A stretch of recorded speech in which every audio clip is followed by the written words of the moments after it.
Moi, mon déclic, il a été très simple. J'ai fait des stages quand j'étais comme tout étudiant. On fait des stages professionnels dans des entreprises, des cabinets de conseil, enfin, peu importe son parcours évidemment. Hein. Et moi, quand j'ai fait un stage, en fait, je me suis dit tout ça pour ça.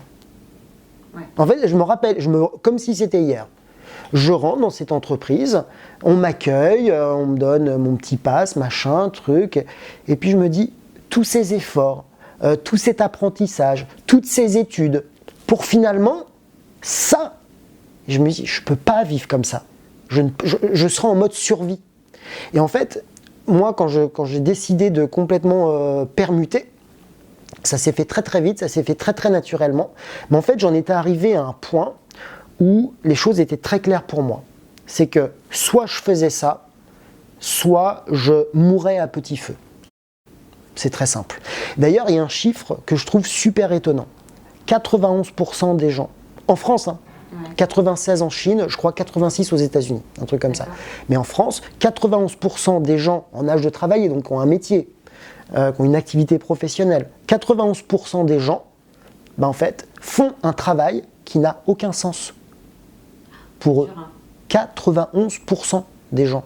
Donc, il y a un moment donné, il y a des vraies questions à se poser. Moi, je comprends, les gens, ils ont des loyers, ils ont des obligations, ils ont des familles. Il n'y a aucun souci par rapport à ça. Mais comment peut-on être heureux dans sa vie pro et dans sa vie perso? Parce que ce qu'il faut bien comprendre, c'est qu'on n'est pas des robots. C'est pas un bouton pro et un bouton perso. Et puis, le pro, c'est le pro, puis quand je suis sorti du bureau, j'y pense plus. Non, c'est pas vrai. Bien sûr qu'on y pense. Quand on rentre chez soi le soir avec son mari, sa femme, sa compagne, son compagnon, finalement, on se dit quoi? L'autre, il nous dit quoi? Il dit, alors comment s'est passée ta journée? Il suffit qu'on travaille avec des gens qui nous insupportent, qu'on fasse un travail qui ne nous plaise pas, qu'on le fasse avec un chef toxique. Est-ce qu'on peut être bien dans sa vie personnelle? Non, on n'est pas bien dans sa vie personnelle. Donc du coup, c'est une espèce de cercle vicieux qui se met en place. Puis après, on s'étonne que les gens ne soient pas motivés par leur travail. Alors, ce qui est génial, c'est qu'aujourd'hui, la réponse qu'on leur apporte dans un certain nombre d'entreprises, déjà, elles ont pris conscience de ça, ce qui est déjà un premier pas, c'est on va leur mettre du happiness manager.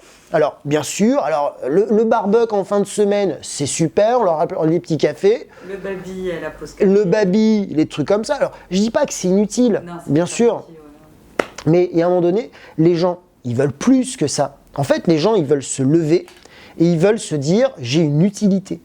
Je suis heureux d'y aller. Je suis heureux d'y aller, je sers à quelque chose.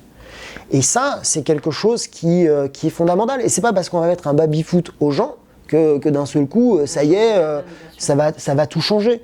Et c'est ça. Et le déclic, pour moi, il est là. C'est-à-dire qu'à un moment donné, entrepreneur, c'est pas avoir un choix de carrière. Parce que c'est tout sauf une carrière. Entrepreneur, pour moi, c'est déjà, il faut un projet, bien sûr, qui nous tient réellement à cœur. On doit être prêt à perdre des choses, bien sûr, là-dedans. Mais c'est un choix de vie, en fait. Entreprendre, c'est un choix de vie. Ça impacte toute sa vie. Toute sa vie perso, sa vie pro, sa vie familiale, l'éducation de ses enfants, les valeurs. Ça change tout. Et le déclic, chacun l'a quand il le veut. Mais généralement, quand on est en suffocation professionnelle, il y a des vraies questions à se poser.